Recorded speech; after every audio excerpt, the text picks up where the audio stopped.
ఇక parliament budget సమావేశాలు అయితే ప్రారంభమయ్యాయి. కేంద్ర మంత్రి నిర్మలా సీతారామన్ తన 8వ బడ్జెట్ అయితే ప్రవేశపెట్టడం జరిగింది. 2024-25 ఆర్థిక ఏడాదికి గాను మొత్తంగా 2025-26 ఆర్థిక ఏడాదికి గాను గతంలో 47.16 లక్షల కోట్ల బడ్జెట్ అయితే ప్రవేశపెట్టారు. మూలధనం ఏవైతే 10.1 లక్షల కోట్లుగా చెప్పడం జరిగింది. ప్రస్తుత ఆర్థిక ఏడాదికి సవరించిన ఆదాయ అంచనా అయితే 31.47 లక్షల కోట్లుగా కేంద్ర మంత్రి చెప్పుకొచ్చారు. నికర పన్నుల ద్వారా సమకూర్చిన ఆదాయం 25.57 లక్షల కోట్లని నిర్మలా సీతారామన్ వెల్లడించారు. Kisan credit cards facilitate short-term loans for 7.7 crore farmers, fishermen and dairy farmers. The loan limit under modified interest subvention scheme will be enhanced from 3 lakh rupees to 5 lakh rupees for loans taken through the KCC. For Atmanirbharta in urea production, our government had reopened 3 dormant urea plants in the eastern region. To further augment urea supply, a plant with annual capacity of 12.7 lakh metric tons will be set up at Namrup in Assam.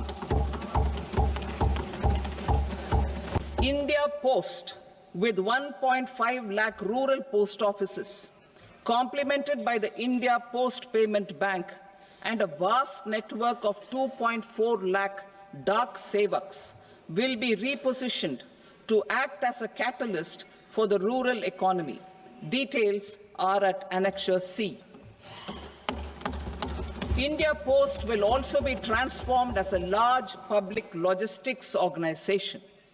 This will meet the rising needs of Vishwakarmas, new entrepreneurs, women, self-help groups, MSMEs, and the large business organizations.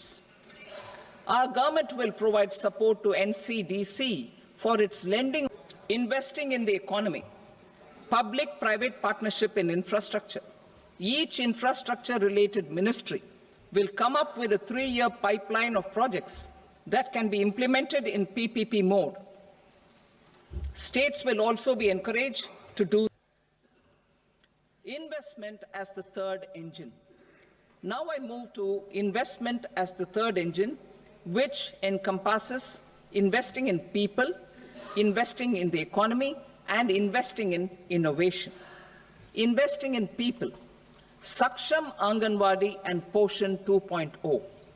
Saksham Anganwadi and Poshan 2.0 program provides nutritional support to more than 8 crore children, 1 crore pregnant women and lactating mothers all over the country, and about 20 lakh adolescent girls in aspirational districts and the Northeast region. The cost norms for these nutritional support will be under the special window for affordable and mid-income housing. Swami, 50,000 dwelling units in stressed housing projects have been completed and keys handed over to home buyers. Another 40,000 units will be completed in 2025, further helping middle-class families who were paying EMIs on loans taken for apartments while also paying rent for their current dwellings. Building on this success, Swami Fund 2 will be established as a blended finance facility with contribution from the government, banks, and private investors. This fund of 15,000 crore rupees will aim for expeditious completion of మొత్తంగా ఆర్థిక మంత్రి Nirmala Sitharaman budget అయితే ప్రవేశపెట్టడం జరిగింది. ఆర్థిక లోటు జీడీపీలో 4.8% ఉందని కూడా అటు అంచనా వేసినట్లుగా చెప్పుకొచ్చారు. ఆర్థిక లోటు జీడీపీలో 4.4% ఉన్నట్టు కూడా అటు అంచనా కూడా వేశారు. వచ్చే వారం పార్లమెంటు ముందుకు వ్యక్తిగత ఆదాయ పన్ను బిల్లు వస్తున్నట్లుగా పార్లమెంటు సాక్షిగా నిర్మలా సీతారామన్ అయితే ప్రకటించడం జరిగింది. మొత్తంగా బడ్జెట్ ఎలా ఉంది, ఎవరెవరికి అనుకూలంగా ఉంది, ఇలాంటి అంశాలు మాట్లాడికే ప్రస్తుతానికి మనతో పాటు లైవ్ లో సిద్ధంగా ఉన్నారు మా మేనేజింగ్ డైరెక్టర్ చిదంబరం గారు, అదేవిధంగా చార్టెడ్ అకౌంటెంట్ అయినటువంటి ఆదిత్య అమర్ గారు. అమర్ గారు నమస్తే అండి. చిదంబరం మీరు చెప్పండి, ఇప్పుడున్న బడ్జెట్కి సంబంధించి ఆల్రెడీ మాట్లాడడం జరిగింది. సో ఈ బడ్జెట్ ఎవరెవరికి అనుకూలంగా ఉండే అంశాలు అనుకోవచ్చు, ఇందులో ఎవరెవరికి ప్రాముఖ్యత ఉందనుకోవచ్చు అంటారు అసలు?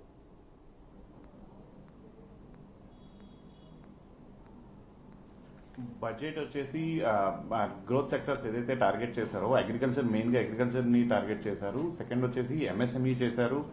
దాంతోపాటు ఏదైతే ఉందో మిడిల్ క్లాస్ ఇన్కమ్ని ఊరటిస్తూ ట్యాక్స్ స్లాబ్స్ ఏదైతే ఉన్నాయో వాటిని కాస్త ఒక్క నిమిషం మీరు హోల్డ్ ఉండరా? మేజర్గా చూస్తే క్యాపిటల్ ఎక్స్పెండిచర్ పరంగా ఫండ్స్ అయితే ఇన్ఫ్యూజ్ చేయడానికి చెప్పండి అమర్ గారు, చెప్పండి.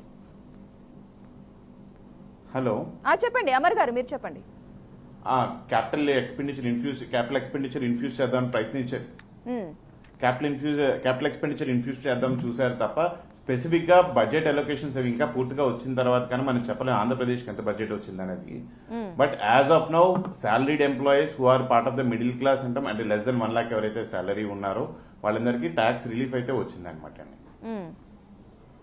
వారికి మాత్రం ఇప్పుడు ఉపయోగకరంగా ఉండే అవకాశం ఉంది అనుకుంటున్నాం. ట్యాక్స్ పేరు దాంతో పాటు మనకి బడ్జెట్ అవునండి యాజ్ ఆఫ్ నౌ అంతే. బట్ దీంట్లో న్యూ స్లాబ్ లో మాత్రమే ఏదైతే సేవింగ్స్ ఇచ్చారో రేట్స్ ఆఫ్ రిడక్షన్స్ ఉన్నాయి అన్ని న్యూ స్లాబ్ ప్రకారమే ఉందండి. వేరాస్ ఓల్డ్ స్లాబ్ లో మాత్రం ఎటువంటి రిడక్షన్స్ కానీ ఎటువంటి చేంజెస్ కానీ ఏం మెన్షన్ చేయలేదు. ఏమి పాత స్లాబ్లో ఏదైతే డిడక్షన్స్ క్లెయిమ్ చేసుకోవచ్చు హౌసింగ్ డిడక్షన్స్ కానీ అవన్నీ కూడా ఓల్డ్ స్లాబ్ ప్రకారమే ఉన్నాయి. దాంట్లో ఎటువంటి మార్పులు చేర్పులు అయితే ఏం చెప్పలేదు ప్రస్తుతానికి అయితే మాత్రం. ఓకే అండి అమర్ గారు, ఇప్పుడు ఏదైతే స్లాబ్స్ ఏవైతే చేంజెస్ చేస్తారో అంతా న్యూ స్లాబ్ లోనే జరిగినాయి అనమాట. ఓకే అండి అమర్ గారు మీరు ఉండండి. పూర్తి ఇంకా ఇన్ఫర్మేషన్ అయితే మా మేనేజింగ్ ఎడిటర్ చిదంబరం గారు అందిస్తారు. చిదంబరం చెప్పండి, పూర్తి బడ్జెట్ కి సంబంధించిన పూర్తి సారాంశం ఒకసారి. అయితే చాలా సింపుల్గా ఈసారి మాత్రము పేదరిక నిర్మూలనతో పాటు రైతులకు సంబంధించి వాళ్ళకు ఊరట కల్పించేలాగా ముఖ్యంగా చూస్తే మాత్రం పేద అలాగే మధ్యతరగతి కుటుంబాలకి ఎంతో కొంత ఆసరాగా నిలుస్తుంది ఈ ప్రభుత్వం అని చెప్పే విధంగా మాత్రమే బడ్జెట్ని మనము ఇనిషియల్గా మనము నిర్వచించాల్సిన అవసరం అయితే మనకు కనిపిస్తుంది. అందులో ముఖ్యంగా చూస్తే the power of rising Indian middle class అనే ఒక నినాదంతో ఈసారి ప్రభుత్వం ముందుకెళ్తున్నాం. అందులో భాగంగానే 6 రంగాల్లో పూర్తి స్థాయిలో ప్రక్షాళన చేయబోతున్నామంటూ కూడా ఇప్పటికే ఏదైతే ప్రకటించారో ఆ ప్రకటనలో చాలా క్లియర్గా కనిపిస్తుంది. అందులో ముఖ్యంగా చూస్తే మాత్రం ఇప్పుడు తగ్గుతున్న యూజువల్లీ మనం ఎప్పుడు చూసినా సరే ఏంటంటే బడ్జెట్లో సామాన్యులకు అర్థం అవ్వాలంటే 2-3 పాయింట్స్ మనం ఖచ్చితంగా అక్కడ గుర్తు చేయాల్సి ఉంటుంది. ఒకటి ఏదైతే ఐటీ స్లాబ్స్కి సంబంధించిన విషయం పైన ఎక్కువ డిస్కషన్ జరుగుతుంటుంది. అందులో స్లాబ్స్ ఈసారి ఏమైనా మారాయా, ఆ స్లాబ్ల వల్ల మిడిల్ క్లాస్ వాళ్ళకి కానివ్వండి లేకపోతే అప్పర్ మిడిల్ క్లాస్ వాళ్ళకి ఏమైనా లాభం చెందే అవకాశం ఉందా అన్నది. అంతేకాకుండా ఈ ప్రభుత్వాలు ఎప్పుడు చూసినా సరే ఎక్కువ మందిని ఐటీ కట్టడానికి ప్రేరేపించేలాగా ప్రోత్సహించేలాగా ఈ స్లాబ్లో మార్పులు చేస్తుంటారు. ఆ మార్పులు చేసే క్రమంలో కొత్తగా ఐటీ పేయర్స్ రావడం కానివ్వండి ఆల్రెడీ ఇప్పటికీ ఐటీ పే చేస్తున్న వాళ్ళకి ఎంతో కొంత లాభదాయకంగా ఉండాలనే విధంగా కూడా ఆలోచిస్తుంటారు. ఈసారి కూడా అదే ప్రయత్నం జరిగినట్టుగా మనం చూడాల్సిన పరిస్థితి మనకు అనిపిస్తుంది. ఎందుకంటే గతంలో 6 స్లాబ్లుగా ఉన్నదాన్ని ఇంకాస్త సరళీకరించి ఇంకొద్దిగా ఇంట్రెస్టింగ్గా మార్చే ప్రయత్నం అయితే ఖచ్చితంగా ఈసారి చేసినట్టుగా మనం చెప్పాల్సిన అవసరం మనకు కనిపిస్తుంది. అందులో ముఖ్యంగా చూస్తే మాత్రం 0 నుంచి అంటే దాదాపుగా 4 లక్షల పాటు ఇన్కమ్ ఉన్న వాళ్ళందరూ కూడా ఇప్పుడు 0 స్లాబ్లోకి తీసుకొచ్చేసి కొత్తగా ఎవరైతే ఉన్నారో వాళ్ళను కూడా ఎంకరేజ్ చేసే ప్రయత్నం చేసినట్టుగానే మనకు కనిపిస్తుంది. అంతేకాకుండా మరొక కీలకమైన అంశం చూస్తే కూడా ఏంటంటే ఏదైతే ఈ స్లాబ్ అంశాలను పెంచే క్రమంలో ఎక్కువ స్లాబ్ అంటే ఎక్కువ 20 లక్షలు పైగా వెళితే తప్ప 30% ఇది మన ఐటీ కట్టాల్సిన అవసరం లేకుండా ఈ స్లాబ్లో మార్పులు తీసుకురావడం కూడా ఖచ్చితంగా ప్రతి ఒక్కరిని ఎంకరేజ్ చేసేలాగానే కనిపిస్తున్నాయి. ఆ విధంగా చూస్తే మాత్రం ఖచ్చితంగా ఎంతో కొంత మిడిల్ క్లాస్ ఫ్యామిలీస్ కానివ్వండి అలాగే అప్పర్ మిడిల్ క్లాస్ ఫ్యామిలీస్ దీంట్లో హ్యాపీగా ఫీల్ అయ్యే అవకాశం మనకు కనిపిస్తుంది. ఇక చూస్తే 4 నుంచి 8 లక్షల వరకు ఎవరైతే ఇప్పటికే పన్ను ఆదాయ పరిమితిలో ఉన్నారో వాళ్ళు కేవలం 5% కట్టాల్సిన పరిస్థితి మనకు కనిపిస్తుంటే 8 నుంచి 12 లక్షల పాటు ఉన్న వాళ్ళకి 10%, 12 నుంచి 16 లక్షలు ఇన్కమ్ లెవెల్స్లో ఉన్న వాళ్ళకి 15%, 16 నుంచి 20 లక్షల ఇన్కమ్ లెవెల్ వాళ్ళకి 20%, 20 నుంచి 24 లక్షలకి 25%, 24 లక్షల పైన ఉన్న వాళ్ళకి మాత్రం 30% ట్యాక్స్ కట్టేలాగా. అంటే ఇది చూస్తే మాత్రం ఖచ్చితంగా మిడిల్ క్లాస్ వాళ్ళకి ఎంతో కొంత దోహదపడుతుంది అని ఇప్పటికే ఇనిషియల్ రెస్పాన్సెస్ అయితే మనకు వస్తుంది. దీనితో మిడిల్ క్లాస్ వాళ్ళు ఎక్కువ శాతం చూసేది ఏంటంటే ఏవి తగ్గుతున్నాయి, ఏ పరికరాల మీద ఎక్కువ వస్తుందనే విషయంలో చూస్తే మాత్రము నేను చెప్పినట్టుగా 6 రంగాల్లో సమూల మార్పులు చేసే క్రమంలో మొదటిది చూస్తే మాత్రం ఖచ్చితంగా ఈ మిడిల్ క్లాస్ సంబంధించిన వాళ్ళకి అలాగే రైతులకు కూడా సపోర్టివ్గా ఉండేలాగా ప్రయత్నం అయితే చేసినట్టుగా మనం చెప్పాల్సిన అవసరం అయితే మనకు కనిపిస్తుంది. అందులో ముఖ్యంగా చూస్తే మాత్రము మొదటిది ఈ పప్పు ధాన్యాలకు సంబంధించిన ఒక కీలకమైన ఇవాళ ప్రకటన మనకు కనిపించింది.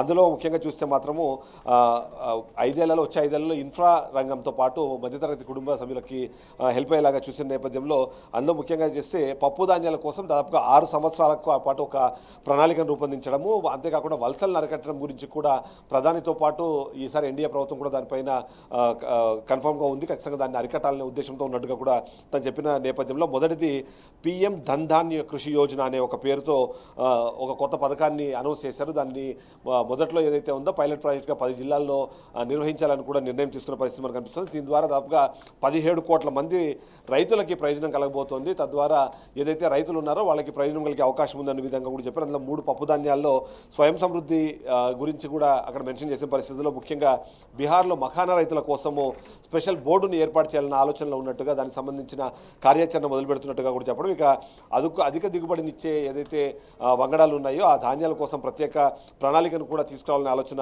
చేసిన నేపథ్యంలో మనకు కనిపిస్తుంది. ఇక గ్లోబల్ ఎకనామిక్ గ్రోత్ను చూసుకుంటూ ప్రపంచ పరిణామాలు దెబ్బతీస్తున్న నేపథ్యంలో వికసిత్ భారత్లో 0 పేదరికమే మా టార్గెట్ అంటూ కూడా తను చెప్పిన నేపథ్యంలో ఖచ్చితంగా వికసిత్ భారత్, ఎందుకంటే మనం చూస్తున్నాం వికసిత్ భారత్ 2047కు సంబంధించి దానికి అనుగుణంగానే మొత్తము ముందుకు వెళ్తున్నాం. అందులో భాగంగానే ఈ బడ్జెట్లో కూడా దానికి సంబంధించిన ప్రస్తావన అలాగే దానికి సంబంధించిన ప్రణాళిక కూడా మనకు కనిపిస్తున్న పరిస్థితి కనిపిస్తుంది.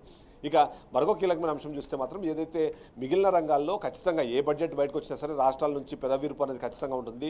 తెలుగు రాష్ట్రాల నుంచి కోరికలు చాలా ఉన్నాయి, కానీ వాటిని ఎంతమాత్రం ముందుకు తీసుకెళ్తారనే నేపథ్యంలో మొదటగా మనం ఇది చూస్తే మాత్రము మరొక రంగము ఇన్ఫ్రా రంగానికి సంబంధించి కూడా వాళ్ళకి ప్రోత్సాహకాలు ఎక్కువ వచ్చేలా కూడా ఈసారి బడ్జెట్లో ప్రవేశపెట్టడంతో పాటు ఏదైతే హెల్త్ రంగానికి సంబంధించి కూడా, ఎందుకంటే క్యాన్సర్ పేషెంట్లకు సంబంధించిన మెడిసిన్ పైన కూడా జీఎస్టీ తగ్గించడంతో పాటు దానిపైన సుంకాలను తగ్గించడం ద్వారా అక్కడ కూడా రేట్లు తగ్గే అవకాశం మనకు కనిపిస్తున్న నేపథ్యంలో మరొక కీలకమైన రంగం చూస్తే మాత్రం గ్రీన్ ఎనర్జీకి సంబంధించి కాన్సన్ట్రేట్ చేసినట్టుగా కూడా నిర్మలా సీతారామన్ చెప్పారు. అందులో భాగంగానే ఏవైతే ఈవీ వెహికల్స్ కానివ్వండి లేకపోతే ఈవీ వెహికల్స్లో వాడే బ్యాటరీలకు పైన కూడా సుంకాన్ని తగ్గిస్తూ నిర్ణయం తీసుకోవడం ద్వారా ఇప్పటికే దానికి సంబంధించి ఏదైతే రేట్లు ఉన్నాయో ఆ రేట్లు తగ్గే అవకాశం ఉంది. తద్వారా రెన్యూవబుల్ ఎనర్జీకి సంబంధించి కానివ్వండి ఏదైతే ఈ న్యాచురల్ ఎనర్జీకి సంబంధించిన విషయంలో కూడా సక్సెస్ అయ్యే అవకాశం మనకు కనిపిస్తుంది. అందులో భాగంగానే అలాగే డీజిల్, పెట్రోల్ ఇలాంటి వాటిపైన భారాన్ని తగ్గించుకోవడం ద్వారా పన్ను భారాన్ని కూడా తగ్గించుకునే ప్రయత్నాన్ని చేస్తున్నారు. అంతేకాకుండా మనం చూస్తున్నాము దిగుమతి సుంకానికి సంబంధించినప్పుడు కానివ్వండి దిగుమతులు ఎక్కువ మనకు క్రూడ్ ఆయిల్కి సంబంధించిన ఎలిమెంట్ ఎక్కువ ఉంటుంది కాబట్టి దాన్ని తగ్గించుకోవాలనుకుంటే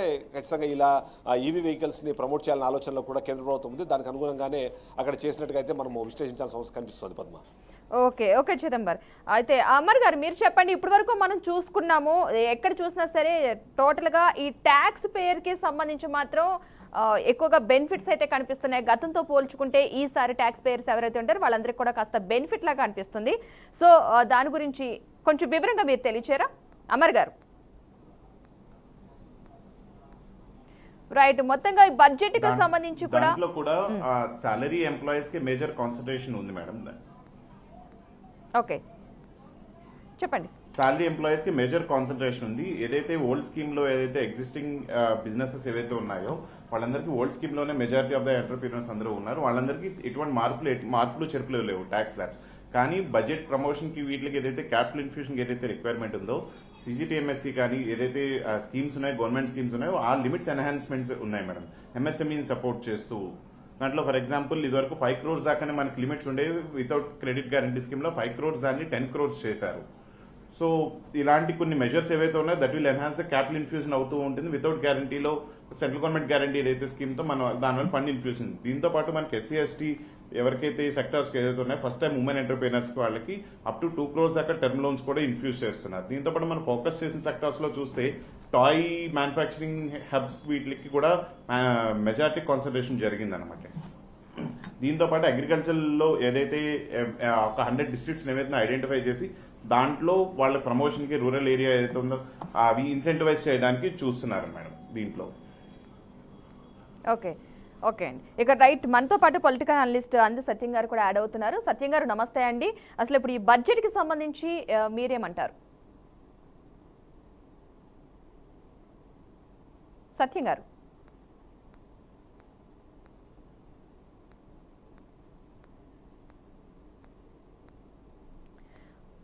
సత్యం గారు ఓకే డన్. ఓకే అమర్ గారు మీరు చెప్పండి, అంటే టోటల్గా దీని మీద కాన్సన్ట్రేషన్ అంటారా? ఈ చార్టెడ్ ఎవరైతే ట్యాక్స్ పేయర్స్ ఉంటారో వారికి సంబంధించి కొంచెం బెనిఫిట్గా గతంతో పోల్చుకుంటే ఈసారి కాస్త బెనిఫిట్ అనిపించే అంశంగా తీసుకోవచ్చు అంటారా దీని మొత్తంగా?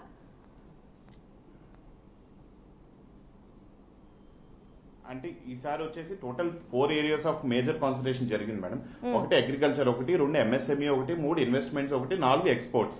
ఈ 4 మీద మేజర్ కాన్సన్ట్రేషన్ చేస్తూ బడ్జెట్ జరిగింది. మేజర్ అలొకేషన్ కూడా అగ్రికల్చర్ కానీ ఎంఎస్ఎంఈ కానీ వీటికి ఏదైతే ఉన్నాయి. ఇప్పుడు ఇన్వెస్ట్మెంట్ సంబంధించి ఏదైతే ఉందో అడిషనల్ ఫండ్స్ ఇన్ఫ్యూజన్ కి, like for example maritime fund కానీ, లేకపోతే ఎక్స్పోర్ట్ సంబంధించి కొత్త పోర్టల్ తీసుకురావడం కానీ, ఈ పోర్టల్స్ వల్ల ఏంటంటే మనకి ఎడిషనల్ కనెక్టివిటీ పెరుగుతుంది అన్నింటిలో.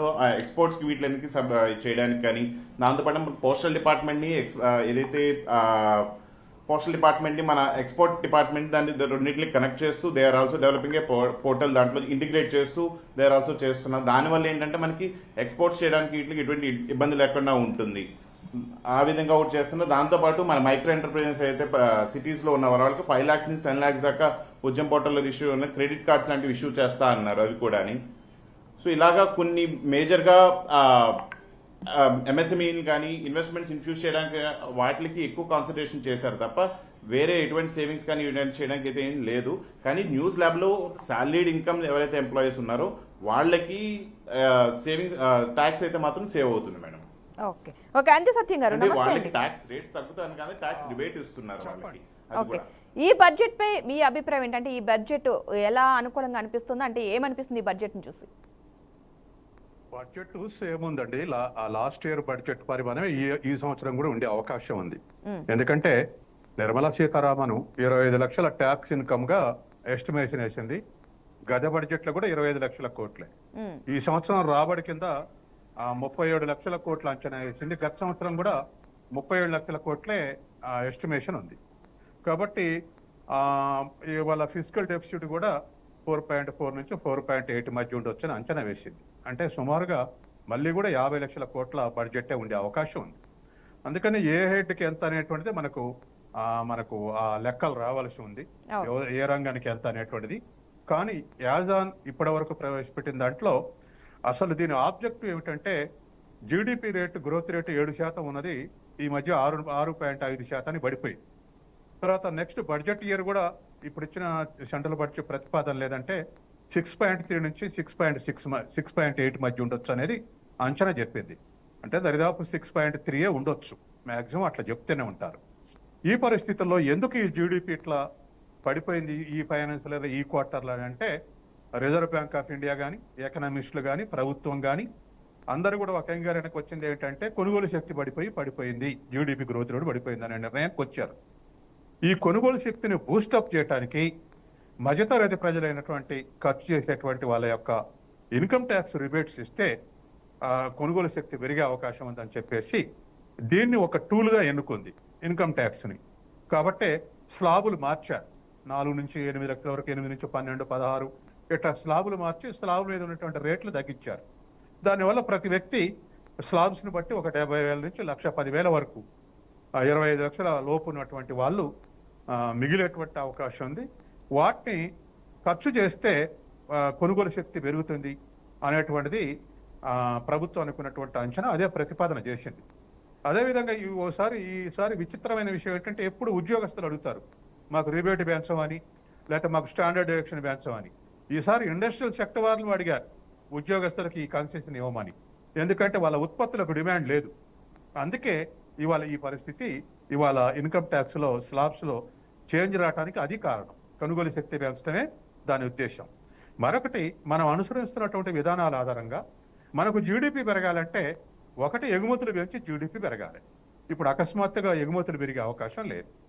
రెండోది ప్రభుత్వ వ్యయం పెంచి కొనుగోలు శక్తి పెంచాలి. ప్రభుత్వ వ్యయం చేసేటట్టు లేదు. ఎందుకంటే ఫిజికల్ డెఫిసిట్ పోయిన సంవత్సరం 16 లక్షల కోట్లు ఉంటుందని ప్రతిపాదించింది.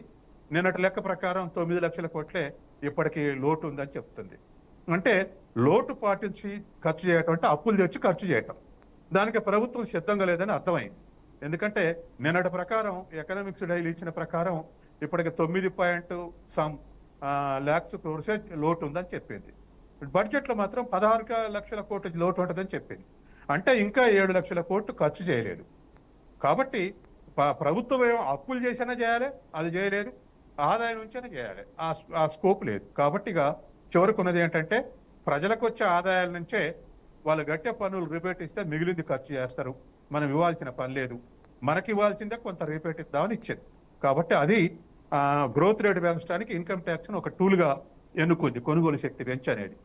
ఇక మనం ఇంపార్టెంట్గా ఈ దేశ ప్రజలకు చేయాల్సింది ఏంటంటే పరోక్షంగా ప్రైవేటీకరణకు, మరింత ప్రైవేటీకరణకు నిన్న ఎకనామిక్ సర్వేలని చెప్పారు, ఆ సూచనలు ఉన్నాయి. మరింత ప్రైవేటీకరణకు ఇవాళ దారులు మనకు చూపెట్టారు. ఎందుకంటే మరింత ప్రైవేటీకరణకు ఏమిటంటే ఎల్ఐసిలో గత బడ్జెట్లో 75 కోట్లు ఎఫ్డిఐలు అంటే ఈ సంవత్సరం బడ్జెట్లో 100% ప్రతిపాదించారు. 100% ప్రతిపాదించారంటే పూర్తిగా ప్రైవేట్ అవుతున్నట్టుంది. కాబట్టి మన ప్రజల లేదా దేశానికి మరి సెల్ఫ్ రిలయన్స్కు అంత పబ్లిక్ సెక్టర్లో పెట్టుబడి పెట్టేది ఎల్ఐసి. దరిదాపు 40 లక్షల కోట్ల పెట్టుబడులు ఉన్నాయి. దీని మీద ఎందుకు ఇంత నమ్మకం పెరిగిందంటే చింతామణి దేశముఖ్ 1956లో జాతీయం చేసేనాడు ఎల్ఐసిలో మన దేశం ఇన్సూరెన్స్ కంపెనీలు 300 కంపెనీలు ఉన్నాయి. కానీ ప్రజలకు ఎవరికి నమ్మకం లేదు. చేసి ఎల్ఐసి ఏర్పాటు చేసినాక ఇవాళ అద్భుతమైన నమ్మకం వచ్చింది. దరిదాపు 40 కోట్ల మంది పాలసీ హోల్డర్స్ ఉన్నారు. పబ్లిక్ సెక్టర్లో దరిదాపు 40 నుంచి 50 లక్షల కోట్ల పెట్టుబడులు పెట్టారు. మరి బంగారు పాతిని కోసుకొని తిన్నట్టుగానే ఇవాళ మరి ఎల్ఐసిలో పూర్తిగా ఎఫ్డిఐకి సమర్పించి ఒక నిబంధన పెట్టారు, ఈ దేశంలో మళ్ళీ వాటిని రీఇన్వెస్ట్ చేయాలని. కొంతకాలం తర్వాత దానికి ఎగ్జామ్స్ ఇవ్వని అడుగుతారు. కాబట్టి ఏమైనా బంగారు బాతును కోసుకున్నట్టుగా ఎల్ఐసిలో 100% ఎఫ్డిఐలు ఇవ్వటం అనేది కరెక్ట్ కాదు. తర్వాత మరొక అంశం ఏంటంటే విద్యుత్ సంస్కరణ చేస్తామని మళ్ళీ ఈ బడ్జెట్ కూడా ప్రతిపాదించారు. విద్యుత్ సంస్కరణలు చేయటం అంటే రాష్ట్రాలకు ఒక ఆశ చూపుతున్నారు. ఎఫ్ఆర్బిఎం యాక్ట్ ప్రకారం 3% లోటు అనుసరించే అవకాశం ఉంది. ఇప్పుడు మీరు కనుక విద్యుత్ సంస్కరణ అమలు జరిపితే మేము అదనంగా ఇంకో 0.5 అప్పులు ఇస్తాం అన్నారు. అంటే ఇప్పుడు తెలంగాణ బడ్జెట్ ఉంది అనుకోండి, 3 లక్షల కోట్లు ఉంది అనుకోండి, 0.5 అంటే దరిదాపు ఒక పాయింట్కు 3% దరిదాపు ఒక 16,000 కోట్లు ఉంటుంది. 0.5 అప్పులు ఇస్తాం అంటే ఇంకో 8,000 కోట్లు అప్పులు ఇస్తాం, మీరు సంస్కరణలు అమలు జరపమని ప్రతిపాదించారు. అంటే దాని అర్థం ఏమిటి? సంస్కరణలు అమలు జరపాలంటే వ్యవసాయ రంగానికి మీటర్లు పెట్టాలి. ఫస్ట్ ఇవాళ ఆంధ్రప్రదేశ్లో ఏం చెప్తారు, మేము విద్యుత్ శక్తి పన్నులు వసూలు చేయడానికి కాదు, అసలు కరెంట్ ఎంత ఖర్చు అవుతుందో, ఏ రైతుకి ఎంత ఖర్చు అవుతుందో తేల్చడానికి అంటున్నారు. బిగించిన తర్వాత సగం కట్టాలంటారు, ఆ తర్వాత పూర్తి కట్టాలంటారు. ఇవాళ వ్యవసాయ రంగం మూతపడే స్థితిలో ఉంది. ఎంత మనం సపోర్ట్ చేసినా అమెరికాలో అయితే రైతు పెట్టే ఖర్చులో 50% సబ్సిడీ ఇస్తారు. మన దేశం ఆ స్థాయిలో లేదు కాబట్టి అదో ఇదో సపోర్ట్ చేస్తే కాస్త నిలబడుతుంది. ఈ విద్యుత్ శక్తి ఛార్జీలు విధిస్తే నిలబడటం కష్టం. కాబట్టి ఇప్పుడు కేంద్ర ప్రభుత్వం ఆ ఆశ పెట్టింది, 0.5 మేము అప్పులు ఇస్తాం, మీరు సంస్కరణలు అమలు జరపండి అని. గతంలో కేసీఆర్ రిజెక్ట్ చేశాడు, మాకేమొద్దు, మీరు అప్పులు ఇవ్వాల్సిన పని లేదు, మేము మీటర్లు పెట్టమన్నాడు. బహుశా రేవంత్ రెడ్డి కూడా దానికే కట్టుబడి ఉంటాడని అనుకుంటున్నాను. కాబట్టి ఇటువంటి ఈ కేంద్ర బడ్జెట్లో మనకు అవుపడ్డాయి. కానీ కొన్ని ఒక ఇన్కమ్ ట్యాక్స్ కన్సెషనే కాకుండా ఇవాళ అనేకమైనటువంటి ఇప్పుడు స్టార్టప్లకు 5 కోట్ల నుంచి 10 కోట్లకు పెంచుతామంటున్నారు. తర్వాత ఎంఎస్ఎంఈలకు పెంచుతాం అంటున్నారు. ఇవన్నీ మంచి ప్రతిపాదనలే. ఎందుకంటే ఇవాళ ఎక్స్పోర్ట్స్లో 45% ఉంది ఎంఎస్ఎంఈల కాంట్రిబ్యూషన్. అవి మరింత పెంచితే ఉద్యోగిత పెరుగుద్ది, ఎంప్లాయ్మెంట్ పెరుగుద్ది, తర్వాత ఎగుమతుల్లో వాటి వాటా పెరుగుద్ది. అట్లాగే స్టార్టప్లకు ఇచ్చే అప్పు పెంచడం వల్ల, దాని వాల్యూమ్ పెంచడం వల్ల ఖచ్చితంగా న్యూ టెక్నాలజీస్, తర్వాత డిస్కవరీస్, ఇటువంటి వాటితోటి స్టార్టప్లు స్టార్ట్ అవుతున్నాయి. దరిదాపు మరి దేశవ్యాప్తంగా 1 కోటి ఎంఎస్ఎంఈలు ఉన్నాయి, స్టార్టప్లు కూడా వేలాలు ఉన్నాయి. ఇవి 2 రంగాలు పుంజుకుంటే కొంత ఆర్థిక వ్యవస్థకు మేలు చేకూరుతుంది. కాబట్టి ఇటువంటి ప్రతిపాదనల్ని మనం పట్టణ ప్రాంత అభివృద్ధి కేంద్రాలకు మలుస్తామని కానీ, లేకపోతే వివిధ రాష్ట్రాలకు ఇచ్చే, బీహార్కు ఎలక్షన్లు ఉన్నాయి కాబట్టి ఎక్కువ కన్సెషన్స్ ఇచ్చారు, మరి మిగతా రాష్ట్రాలకు కూడా ఇవ్వాల్సి ఉంది. తెలంగాణ విషయానికి వస్తే తెలంగాణకు గత బడ్జెట్లో, కేసీఆర్ బడ్జెట్లో 40,000 కోట్లు పన్నుల వాటా అంటే 15,000 కోట్లే వచ్చింది. ఈ బడ్జెట్లో, రాష్ట్ర బడ్జెట్లో, గత బడ్జెట్లో 26,000 కోట్ల అంచనా వేసుకున్నారు వస్తాయని పన్నుల వాటా. మరి మార్చి కల్లా చూడాలి పూర్తిగా సాటిస్ఫై చేస్తారా లేదా అనేది.